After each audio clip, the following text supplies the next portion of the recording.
El hombre eterno. Gilbert Keith Chesterton. Segunda parte. El hombre llamado Cristo. Capítulo primero. El Dios de la cueva. El presente esbozo de la historia humana comenzó en una cueva, esa cueva que la ciencia popular asocia al hombre de las cavernas y en la que el descubrimiento práctico encontró arcaicas pinturas de animales. La segunda mitad de la historia humana, que fue como una nueva creación del mundo, comienza también en una cueva. Y como una sombra de tal suposición, los animales vuelven a estar presentes. Esta cueva era utilizada como establo por los montañeros de las altiplanicies de Belén, que todavía conducen sus ganados por tales agujeros y cavernas en la oscuridad de la noche. Y aquí fue, bajo la roca, donde una pareja sin hogar buscó cobijo junto al ganado cuando les fueron cerradas las puertas del abarrotado caravanserai. Y aquí, bajo las mismas sendas de los transeúntes, en una oscura morada del suelo del mundo, nació Jesucristo. Esta segunda creación se hallaba simbólicamente enraizada en la primitiva roca o en el esbozo de aquellos cuernos de la manada prehistórica. Dios era también un hombre de las cavernas, y como aquel había esbozado también la forma de unas criaturas extrañas, curiosamente coloreadas sobre la roca del mundo. Pero en este caso las pinturas habían cobrado vida. Un fondo de leyenda y literatura que continuamente crece y que nunca terminará, ha repetido y ha hecho resonar los cambios en esa singular paradoja, que las manos que habían hecho el sol y las estrellas eran demasiado pequeñas para alcanzar a tocar las enormes cabezas de los animales. Sobre esta paradoja, casi podríamos decir sobre esta broma, se funda toda la literatura de nuestra fe. La podemos considerar una broma al menos en esto, que es algo que el crítico científico no puede ver. Este explica laboriosamente la dificultad que, de modo desafiante y casi burlón, hemos exagerado siempre, y levemente condena como improbable algo que hemos exaltado casi hasta la locura como increíble, como algo que sería demasiado bueno para ser verdad, pero que era verdad. Cuando ese contraste entre la creación del universo y el nacimiento local y minúsculo ha sido repetido, reiterado, subrayado, acentuado, celebrado, cantado, gritado, rugido, por no decir vociferado, en 100.000 himnos, villancicos, versos, rituales, cuadros, poemas y sermones populares, se podría decir que prácticamente no necesitamos un crítico de mayor rango para atraer nuestra atención sobre un elemento un tanto extraño en torno a ello. Especialmente uno de esos críticos que parecen tardar mucho tiempo en entender una broma, aún la suya propia. Pero sobre este contraste y combinación de ideas, debemos hacer referencia aquí a un elemento relevante para la tesis de este libro. El tipo de crítico moderno del que hablo generalmente concede gran importancia a la educación y la psicología. Nunca se cansa de decir que las primeras impresiones determinan el carácter por la ley de la casualidad, y se pondrá muy nervioso si a los ojos de un niño se presenta un muñeco de trapo negro que podría contaminar su sentido visual de los colores, o ante él se produce un estridente sonido cacofónico que podría turbar prematuramente su sistema nervioso. Con todo, pensará que somos un poco estrechos de mente si decimos que esto es exactamente por lo que hay una diferencia entre ser educado como cristiano y ser educado como judío, musulmán o ateo. La diferencia está en que los niños católicos han aprendido de los cuadros, mientras que los niños protestantes han aprendido de los relatos, y una de las primeras impresiones en su mente ha sido esta increíble combinación de ideas puestas en contraste. No se trata de una diferencia puramente teológica, es una diferencia psicológica que puede durar más tiempo que cualquier teología. Realmente es, como les encanta decir a estos científicos sobre cualquier tema, algo incurable. Cualquier agnóstico o ateo que en su niñez haya conocido la auténtica Navidad tendrá siempre, le guste o no, una asociación en su mente entre dos ideas que la mayoría de la humanidad debe considerar muy lejanas la una de la otra: la idea de un recién nacido y la idea de una fuerza desconocida que sostiene las estrellas. Sus instintos e imaginación pueden todavía relacionarlos, aun cuando su razón no vea la necesidad de tal relación. Para esta persona, la sencilla imagen de una madre y un niño tendrá siempre un cierto sabor religioso, y a la sola mención del terrible nombre de Dios asociará enseguida los rasgos de la misericordia y la ternura. Pero las dos ideas no están natural o necesariamente combinadas. No estarían necesariamente combinadas para un griego antiguo o un oriental, como el mismo Aristóteles o Confucio.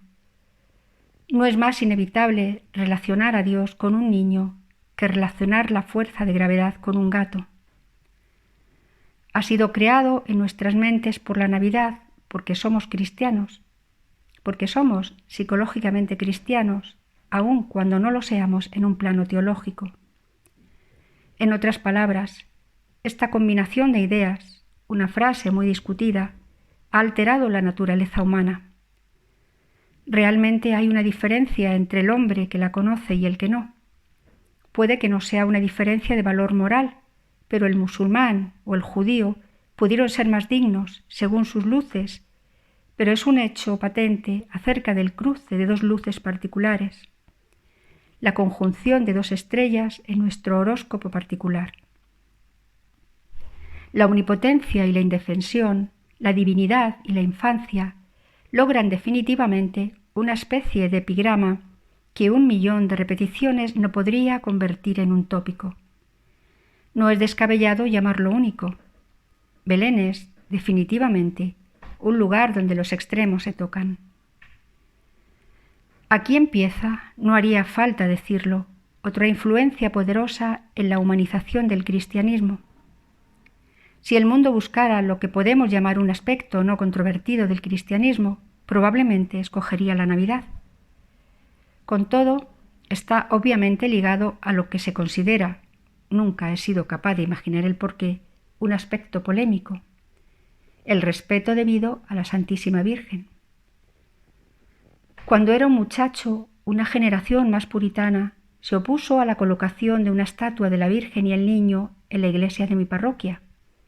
Después de mucha controversia, se comprometieron a quitar el niño.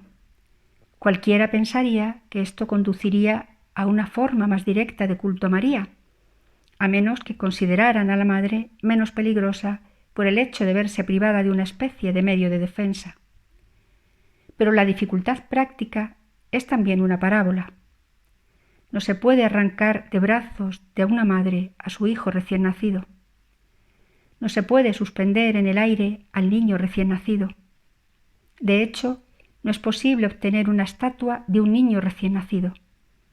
De la misma forma, no se puede suspender la idea de un niño recién nacido en el vacío o pensar en él sin pensar en su madre.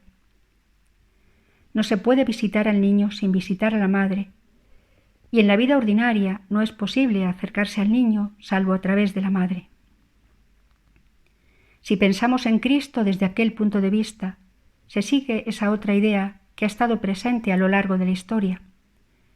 Se debe desligar a Cristo de la Navidad o la Navidad de Cristo, o debemos admitir, aunque solo sea como lo admitimos en un viejo cuadro, que aquellas santas cabezas están tan cerca unas de otras que sus halos se cruzan y se estorban. Podríamos decir, con una imagen algo violenta, que nada había sucedido en aquel pliegue o grieta de las grandes colinas grises, salvo que se había invertido todo el universo. Los ojos de la maravilla y de la adoración que hasta ahora se habían puesto en lo externo en busca de lo más grande, se habían vuelto ahora hacia el interior, hacia lo más pequeño. Y una multitud de ojos converge en los colores de la imaginería católica como la cola de un pavo real. El Dios, que hasta ahora para muchos no había pasado de ser más que una circunferencia, era visto como un centro, y un centro es infinitamente pequeño.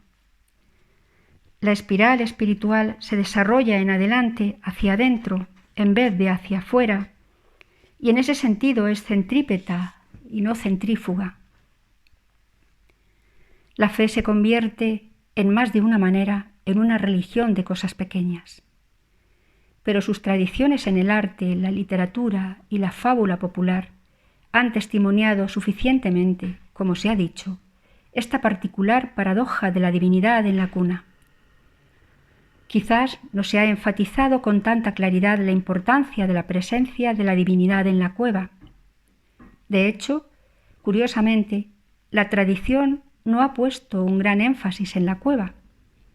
Es un hecho familiar que la escena de Belén se ha representado en todos los escenarios posibles de tiempo y lugar, de paisaje y arquitectura, y es un hecho absolutamente fantástico y admirable que los hombres lo han imaginado de formas absolutamente diferentes según sus diversas tradiciones y gustos personales. Pero, mientras que todos se han dado cuenta de que aquello era un establo, muchos no se han dado cuenta de que era una cueva. Algunos críticos incluso han sido tan tontos de suponer que había una cierta contradicción entre el establo y la cueva, en cuyo caso no deben saber mucho sobre las cuevas o establos de Palestina. Como ven diferencias que no están allí, no hace falta añadir que no ven las diferencias que sí están. Cuando un crítico bien conocido dice, por ejemplo, que Cristo naciendo en una cueva de la roca es como Mitras saliendo de una roca, suena como una parodia sobre la religión comparada. Se compara un hecho real con una historia que resulta ser inventada. Y la idea del héroe que surge como Payas del cerebro de Zeus, ya adulta y sin madre, choca obviamente con la idea de un Dios que nace como cualquier niño y en total dependencia de su madre. Cualquiera que sea el ideal que prefiramos, enseguida nos daremos cuenta de que se trata de ideales contrarios. Sería tan estúpido relacionarlos por el hecho de que en ambos casos intervenga una sustancia llamada piedra, como identificar el castigo del diluvio con el bautismo en el Jordán, por el hecho de que en ambos casos intervenga una sustancia llamada agua. Ya sea como un mito o como un misterio, Cristo fue concebido como nacido en un agujero en las rocas, principalmente porque señaló la posición de un hombre sin hogar y sin ley. Sin embargo, es verdad, como ya he dicho, que la cueva no se ha utilizado con tanta frecuencia como símbolo como las otras realidades que rodearon la primera Navidad. La razón no es otra que la misma naturaleza de ese nuevo mundo, un mundo que entrañaba la dificultad de una nueva dimensión.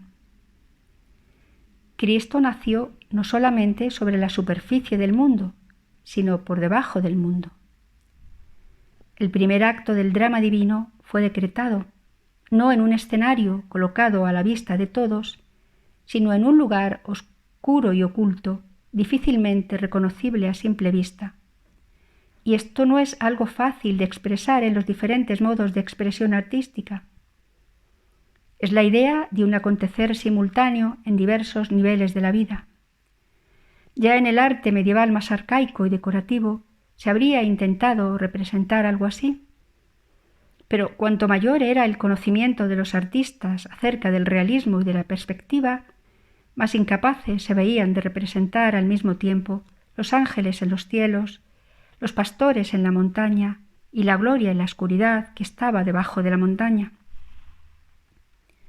Quizá se podría haber utilizado el característico recurso de alguno de los gremios medievales cuando presentaba por las calles un teatro con 3 escenarios, unos sobre otros, con un cielo sobre la tierra y un infierno bajo la misma. Pero en el misterio de Belén era el cielo el que estaba debajo de la tierra. En todo esto hay un cierto aire de revolución, como si el mundo se hubiera invertido. Sería inútil tratar de decir algo adecuado o algo nuevo sobre el cambio que el concepto de una divinidad nacida como un hombre sin ley o un proscrito implicaba, sobre todo el concepto de la ley y sus deberes con respecto a los pobres y a los sin ley. A partir de aquel momento se podía decir con verdad que la esclavitud había sido abolida. Sería posible encontrar gente portando ese título legal hasta que la Iglesia tuviera la suficiente fuerza para erradicarlo, pero se habrían acabado ya la cómoda actitud de los paganos beneficiándose de que el Estado mantuviera una sociedad servil. La persona, al dejar de ser instrumentalizada, adquiría nueva importancia. El hombre no podrá ya ser un medio para un fin, y mucho menos para el fin de otro hombre. Todo este elemento popular y fraternal de la historia se halla particularmente vinculado por la tradición al episodio de los pastores, que se encontraron cara a cara hablando con los príncipes del cielo. Pero hay otro aspecto de este elemento popular en el episodio de los pastores que no hemos tocado en profundidad y que tiene cierta relevancia. Los hombres del pueblo, como los pastores, son los hombres de la tradición popular y habían sido en todas partes los creadores de las mitologías. Ellos fueron los que habían sentido más directamente, con menos dificultad o frialdad, que la filosofía o que los cultos corruptos de la civilización, esa necesidad que ya hemos considerado, la de unas imágenes que constituían aventuras de la imaginación, la de una mitología que era una especie de búsqueda, la de unos tentadores y atormentados indicios de algo medio humano en la naturaleza y la muda significación de las estaciones y de los lugares. Habían comprendido, mejor que aquellos, que el alma de un paisaje es una historia y el alma de una historia es una personalidad. Pero el racionalismo ya había comenzado a pudrir estos tesoros irracionales, pero imaginativos del campesino, al que con un procedimiento sistemático de esclavitud se le arrancaba de su casa y de su hogar. En el momento en que encontraron lo que buscaban, sobre aquellos hombres del campo, pesaba la sombra de la oscuridad y el crepúsculo de la decepción. En los demás lugares, la Arcadia se desvanecía del bosque. El dios Pan había muerto y los pastores estaban dispersos como las ovejas. Y aunque ningún hombre lo sabía, se acercaba la hora en que habían de finalizar y cumplirse todas las cosas. Y aunque ningún hombre lo escuchó, se produjo un grito remoto en una lengua desconocida sobre la palpitante desolación de las montañas. Los pastores habían encontrado a su pastor. Y lo que encontraron era algo parecido a lo que buscaban. El populacho se había equivocado en muchas cosas, pero no se había equivocado al creer que las cosas santas podían tener una morada y que la divinidad no necesitaba desdeñar los límites de tiempo y espacio. Y el bárbaro que había concebido la fantástica idea del sol que era robado y ocultado en una caja, o el mito aún más salvaje del dios que era rescatado y su enemigo engañado con una piedra, estaba más cerca del secreto de la cueva y sabía más sobre la crisis del mundo que todos aquellos que vivían en ese círculo de ciudades alrededor del Mediterráneo, felices con sus abstracciones frías o con sus generalizaciones cosmopolitas, o aquellos que hilaban cada vez más finos hilos de pensamiento con la rueca del trascendentalismo de Platón o el orientalismo de Pitágoras. El lugar que encontraron los pastores no era una academia o una república abstracta, no era un lugar donde se inventaban, disecaban o explicaban mitos. Era un lugar de sueños convertidos en realidad. Desde aquella hora no se ha vuelto a hacer mitología en el mundo. La mitología es una búsqueda. Todos sabemos que la presentación popular de esta historia popular en tantas obras de teatro y villancicos ha dado a los pastores los trajes, la lengua y el paisaje de diferentes zonas europeas. Todos sabemos que un pastor hablará en un dialecto de Somerset y otro hablará de llevar sus ovejas desde Conway hasta Clyde. La mayoría de nosotros sabe a estas alturas qué verdadero es este error. qué sabio, artístico, intensamente cristiano y católico es este anacronismo.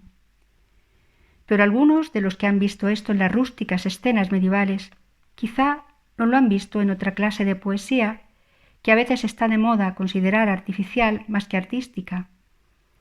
Temo que muchos críticos modernos vean solamente un clasicismo desvaído en el hecho de que personas como Kraschau y Ehrlich concibieran los pastores de Belén bajo la forma de los pastores de Virgilio.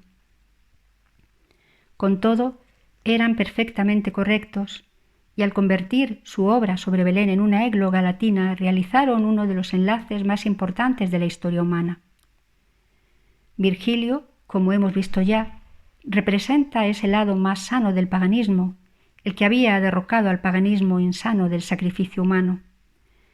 Pero teniendo en cuenta que las virtudes de Virgilio y el paganismo sano se encontraban en situación de incurable decadencia, la revelación a los pastores venía a resolver el problema. Si el mundo en algún momento se hubiera cansado de ser demoníaco, podría haberse curado simplemente volviéndose sensato. Pero si se hubiera cansado incluso de ser sensato, ¿qué otra cosa podría suceder sino lo que sucedió? Y no es absurdo imaginarse al pastor Arcadio de las églogas alegrándose ante lo sucedido. Una de las églogas se ha llegado a proponer como una profecía de lo que sucedió. Pero es sobre todo en el tono y la dicción del gran poeta donde sentimos la potencial comprensión del gran acontecimiento. Y aún en las propias frases, las voces de los pastores de Virgilio pudieron haberse quebrado más de una vez ante algo más que la ternura de Italia. Podrían haber encontrado en aquel extraño lugar todo lo que era mejor en las pasadas tradiciones de los latinos, y algo más que un ídolo de madera erguido para siempre como pilar de la familia humana, un dios doméstico. Pero ellos y todos los demás mitologistas tendrían motivos para alegrarse de que el acontecimiento hubiera satisfecho no simplemente el misticismo, sino también el materialismo de la mitología. La mitología tenía muchos pecados, pero no se había equivocado al ser tan carnal como la encarnación. Con parecida voz a la que se supone se hizo sonar por los sepulcros, podría gritar otra vez: «Lo hemos visto, y Él nos ha visto a nosotros, un Dios visible». Así pues, los pastores antiguos podían haber bailado y recorrido alegremente las montañas, gozosos por encima de los filósofos, pero los filósofos también habían escuchado. Sigue siendo una historia extraña, aunque antigua, ver cómo salieron de las tierras de Oriente, coronados con la majestad de los reyes y ese cierto halo de misterio que envuelve a los magos. Un misterio que se traduce incluso en sus melodiosos nombres: Melchor, Gaspar y Baltasar. Pero con ellos llegó todo ese mundo de sabiduría que había observado las estrellas en Caldea y el sol de Persia, y no nos equivocaremos si vemos en ellos la misma curiosidad que mueve a todos los sabios. Representarían el mismo ideal humano si sus nombres realmente hubieran sido Confucio, Pitágoras o Platón. Eran los que no buscaban cuentos, sino la verdad de las cosas, y en cuanto que su sed de verdad era sed de Dios, también habían tenido su recompensa. Para entender lo que significaba esa recompensa, es preciso entender que tanto para la filosofía como para la mitología, esa recompensa era la consumación de algo incompleto. Aquellos sabios habrían venido sin duda alguna, como lo hicieron estos, para encontrar confirmación de lo que era verdadero en su propia tradición y justo en su propio razonamiento. Confucio habría encontrado una nueva fundación para la familia en la misma inversión de la Sagrada Familia. Buda hubiera considerado un nuevo tipo de renuncia, de las estrellas más que de las joyas y de la divinidad más que de los derechos. Estos sabios tendrían todavía derecho a decir, o más bien un nuevo derecho a decir, que su vieja enseñanza encerraba una verdad. Pero después de todo, estos sabios habrían venido a aprender. Habrían venido a culminar sus conceptos con algo que ellos no habían llegado siquiera a concebir e incluso a equilibrar su imperfecto universo con algo que podían haber contradicho ya una vez. Buda habría venido de su paraíso impersonal para adorar a una persona. Confucio habría venido desde sus templos de adoración a los antepasados para adorar a un niño. El nuevo universo presentaba una característica que es preciso entender desde el primer momento. Era más grande que el antiguo.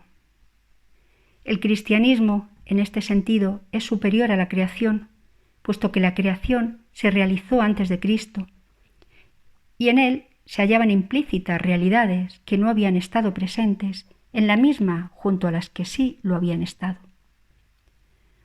Un buen ejemplo a este respecto es el de la piedad china, aunque es algo que se podría predicar igualmente de otras virtudes o creencias paganas. Nadie duda que el razonable respeto debido a los padres es parte de un evangelio en el que el Dios mismo estuvo sujeto durante su infancia a unos padres terrenos. Pero el sentido en el que los padres estuvieron sujetos a él introduce una idea distinta de la creencia confuciana. El niño Cristo no es como el niño Confucio. Nuestro misticismo lo concibe en una infancia inmortal. No sé lo que Confucio habría hecho con el bambino si se lo hubiera encontrado entre sus brazos como se lo encontró San Francisco. Pero esto es verdad con respecto a las demás religiones y filosofías. Es el desafío de la Iglesia. La Iglesia contiene lo que no contiene el mundo. La misma vida no atiende tan bien como ella a todas las necesidades del vivir.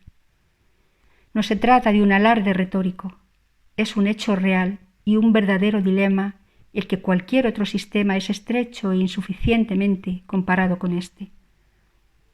¿Dónde está el niño santo en medio de los estoicos y los partidarios del culto a los antepasados? ¿Dónde está Nuestra Señora de los musulmanes, una mujer no creada para ningún hombre y ensalzada sobre todos los ángeles?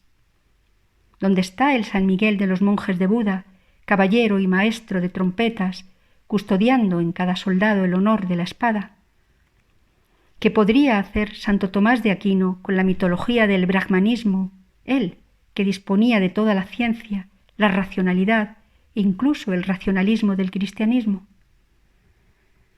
Sin embargo, aunque comparemos a Santo Tomás con Aristóteles, en el otro extremo de la razón encontraremos el mismo sentido de algo añadido.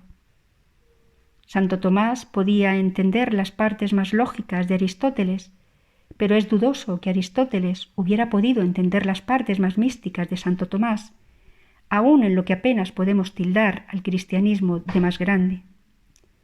Nos vemos obligados a reconocer que es más extenso. Pero esto es así para cualquier filosofía, herejía o movimiento moderno al que podamos volver la cabeza. ¿Cómo le habría ido a Francisco el Trovador entre los calvinistas o entre los utilitaristas de la escuela de Manchester? Y, sin embargo, hombres como Bossuet y Pascal podían ser tan severos y tan lógicos como cualquier calvinista o utilitarista. ¿Cómo le habría ido a Santa Juana de Arco, mujer que llevaba a los hombres a la guerra con la espada, entre los cuáqueros o la secta tolstoyana de pacifistas? Y sin embargo, innumerables santos católicos se han pasado la vida predicando la paz y evitando las guerras. Lo mismo ocurre con todas las tentativas modernas hacia el sincretismo. Nunca son capaces de hacer algo más grande que el credo sin suprimir algo. No me refiero a suprimir algo divino, sino algo humano. La bandera, la posada, el cuento del muchacho acerca de la batalla o la barrera al final del campo. Los teosofitas construyeron un panteón, pero no es más que un panteón para panteístas. Llaman parlamento de religiones a la reunión de toda la gente, que no es más que una reunión de todos los pedantes. Con todo, dicho panteón ya había sido construido 2000 años antes a orillas del Mediterráneo, y se invitó a los cristianos a colocar la imagen de Jesús justo al lado de la imagen de Júpiter, Mithras, Osiris, Atis o Amón. El rechazo de los cristianos fue el elemento que dio un vuelco a la historia. Si los cristianos hubieran aceptado, ellos y el mundo entero, utilizando una metáfora grotesca pero exacta, habrían caído ciertamente en la caldera. Todos hubieran sido hervidos hasta formar un tibio líquido en ese gran caldero de corrupción cosmopolita en el que ya se derretían el resto de mitos y de misterios. Era una huida tremenda y espantosa. No es capaz de entender la naturaleza de la Iglesia o la nota sonora del credo descendiendo de la antigüedad, quien no se dé cuenta de que el mundo entero estuvo prácticamente muerto en una ocasión a consecuencia de la abierta mentalidad y la fraternidad de todas las religiones. Nos interesa ahora señalar que los magos, que representan el misticismo y la filosofía, se nos presentan buscando algo nuevo y encontrando algo inesperado.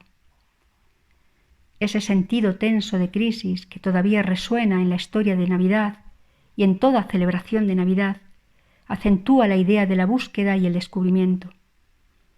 El descubrimiento es, en este caso, un verdadero descubrimiento científico. Para las otras figuras místicas en el acontecer milagroso, para el ángel y la madre, los pastores y los soldados de Herodes, pueden ser aspectos más sencillos y más sobrenaturales, más elementales o más sentimentales. Pero los sabios están buscando la sabiduría y necesitan también una luz para su intelecto. Y esta es la luz que el credo católico es católico y ninguna otra cosa lo es. La filosofía de la Iglesia es universal. La filosofía de los filósofos no era universal. Si Platón, Pitágoras y Aristóteles se hubieran parado por un instante ante la luz que salía de aquella pequeña cueva, habrían sabido que su propia luz no era universal.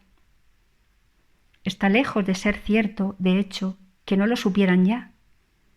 También la filosofía, como la mitología, tenía bastante aire de búsqueda. Es la comprensión de esta verdad lo que da esa majestad y ese misterio tradicionales a las figuras de los tres reyes. El descubrimiento de que la religión es más amplia que la filosofía y de que esta religión es la más amplia de todas, contenida dentro de ese estrecho espacio. Los magos estaban contemplando el extraño pentágono con el triángulo humano invertido y nunca han llegado al final de sus cálculos sobre él. Pues esta es la paradoja de aquel grupo que había en la cueva, que mientras nuestros sentimientos hacia él son de una simplicidad infantil, nuestros pensamientos se pueden ramificar en una complejidad interminable. Y podemos no alcanzar nunca el final, ni siquiera de nuestras propias ideas sobre el niño, que era padre, y la madre, que era niña. Contentémonos con decir que la mitología vino con los pastores y la filosofía con los filósofos, y que no les quedaba otro remedio que unirse en el reconocimiento de la religión. Pero había un tercer elemento que no debe ser ignorado y que esa religión siempre tiene presente. En las primeras escenas del drama está presente el enemigo, pudriendo las leyendas con hechos licenciosos y congelando las teorías en el ateísmo, y contestando aún más directamente al desafío, avivando el culto consciente a los demonios. Al describir este culto a los demonios, me he referido a la devoradora detestación de la inocencia mostrada en los hechos de brujería y a lo más inhumano de su sacrificio humano. Sin embargo, no he hablado tanto de su indirecta y escondida influencia en el paganismo más sano, de cómo se empapó la imaginación mitológica con el sexo o cómo encumbró el orgullo imperial hasta convertirlo en locura. Pero tanto su influencia directa como indirecta se hacen sentir en el drama de Belén. Cierto gobernador, sujeto a la soberanía romana, probablemente ataviado según la norma romana, a pesar de ser de sangre oriental, parece sentir en aquel momento una inquietud interior de extrañas características. Todos sabemos la historia de cómo Herodes, alarmado ante los rumores de la presencia de un misterioso rival, recordando el gesto salvaje de los caprichosos déspotas asiáticos, ordenó realizar una masacre de posibles sospechosos entre la nueva generación del pueblo. Todo el mundo conoce la historia, pero quizá no todos se han dado cuenta del lugar que ocupa en la historia de las extrañas religiones de los hombres. No todos han visto la significación de su contraste con las columnas de Corinto y el pavimento romano de aquel mundo conquistado y superficialmente civilizado.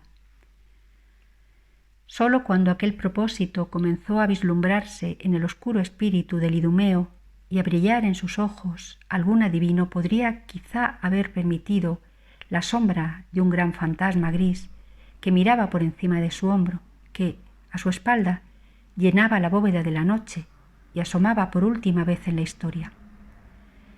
Ese vasto y temible rostro que no era otro que el Moloch de los cartagineses, aguardando su último tributo de un gobernador de las razas de Sem.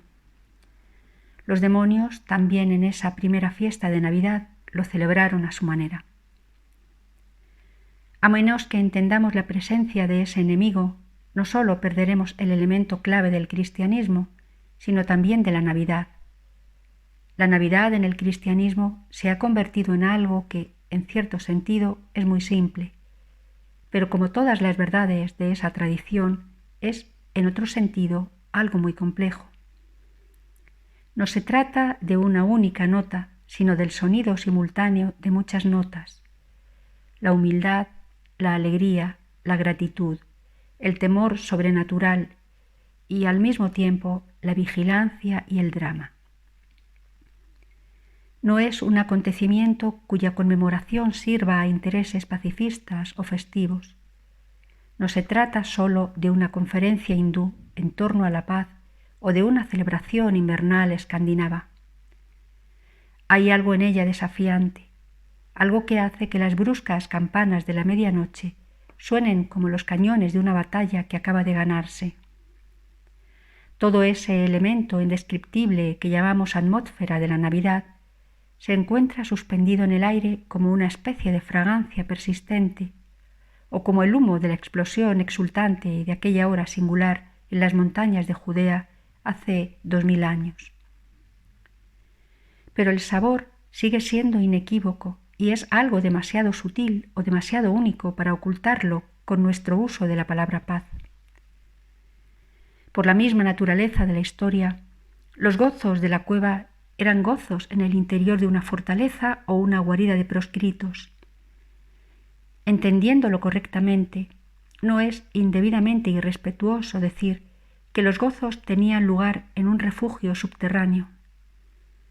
No solo es verdad que dicha cámara subterránea era un refugio frente a los enemigos y que los enemigos estaban ya batiendo el llano pedregoso que se situaba por encima de ellos como el mismo cielo.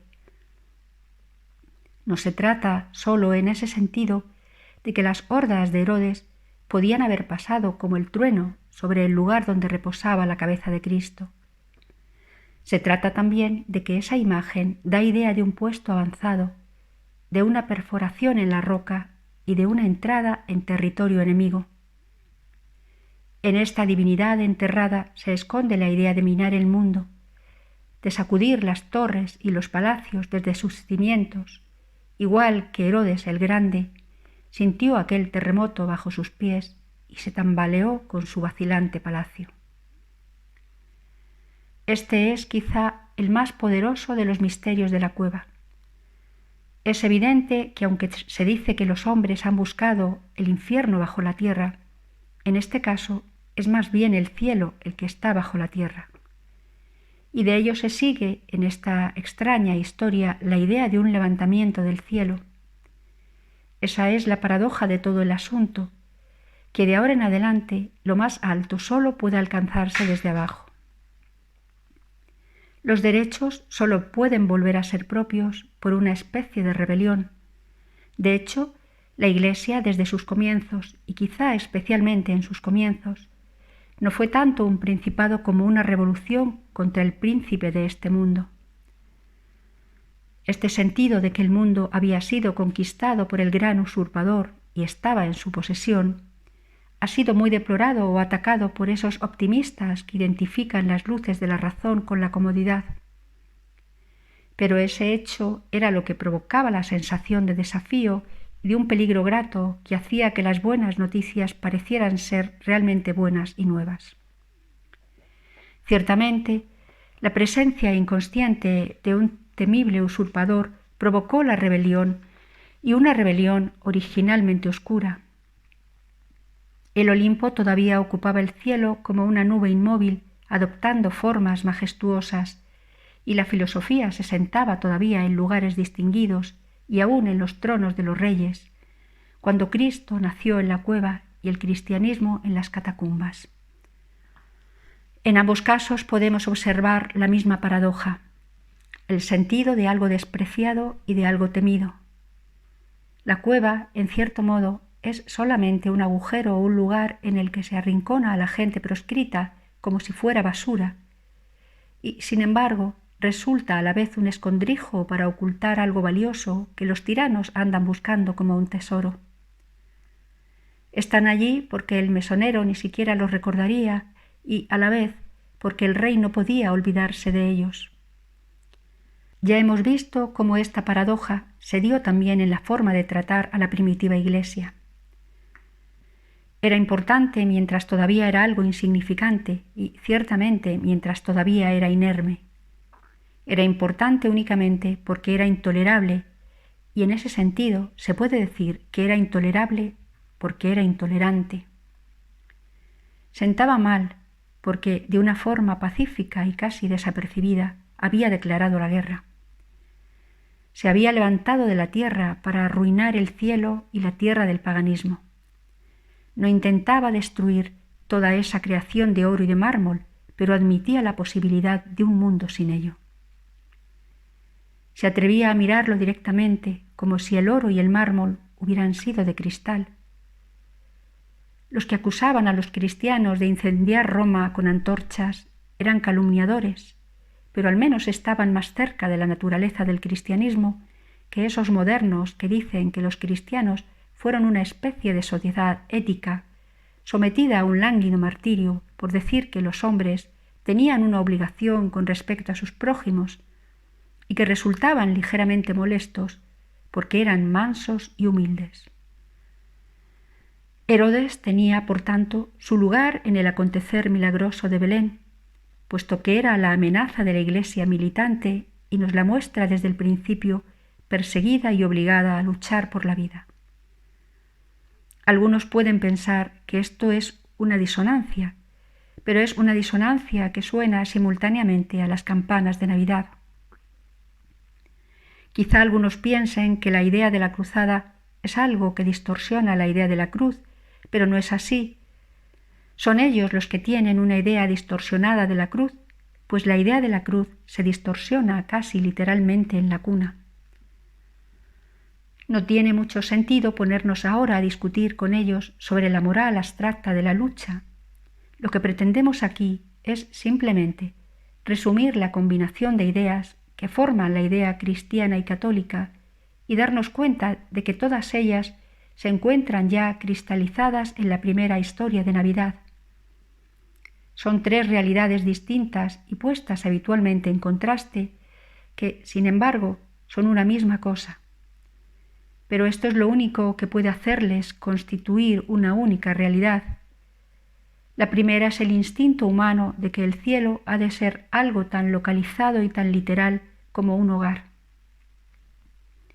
Es la idea perseguida por todos los poetas y paganos creadores de mitos, de que un lugar particular debe ser el santuario del Dios o la morada del bienaventurado, que el país de las hadas es un lugar concreto o que el retorno del espíritu debe ser la resurrección del cuerpo. No pretendo criticar el rechazo del racionalismo a satisfacer esta necesidad. Lo único que digo es que si los racionalistas rechazan satisfacerlo, los paganos no quedarán satisfechos. Es un hecho que está presente en la historia de Belén y de Jerusalén, como está presente en la historia de Delos y de Delfos, de la misma forma que no está presente en el universo de Lucrecio o de Herbert Spencer. El segundo elemento es una filosofía más amplia que otras filosofías, más que la de Lucrecio e infinitamente mayor que la de Herbert Spencer. Mira el mundo a través de cientos de ventanas, donde el antiguo estoico o el moderno agnóstico solo mira a través de una. Ve la vida con miles de ojos que pertenecen a miles de personas de diverso tipo, allí donde los estoicos y los agnósticos solo tienen un individual punto de vista. Tiene algo para todos los estados de ánimo del hombre, encuentra trabajo para todo tipo de personas, entiende los secretos de la psicología, es consciente de las profundidades del mal, es capaz de distinguir entre las maravillas ideales e irreales y las excepciones milagrosas. Resuelve con tacto los casos más difíciles, todo con una multiplicidad, una sutileza y una imaginación sobre las distintas facetas de la vida que está muy lejos de los tópicos estériles o superficiales de la más antigua o la más moderna filosofía moral. En una palabra, hay más contenido en ella, encuentra más elementos en la existencia sobre los que pensar, extrae más cosas de la misma vida. Desde Santo Tomás, la aportación acerca de los diferentes aspectos de nuestra vida ha ido en aumento, pero Santo Tomás solo se habría encontrado limitado en el mundo de Confucio o de Comte. Y el tercer punto es este, que mientras que es lo bastante local para la poesía y más amplia que cualquier otra filosofía, es también un desafío y una lucha.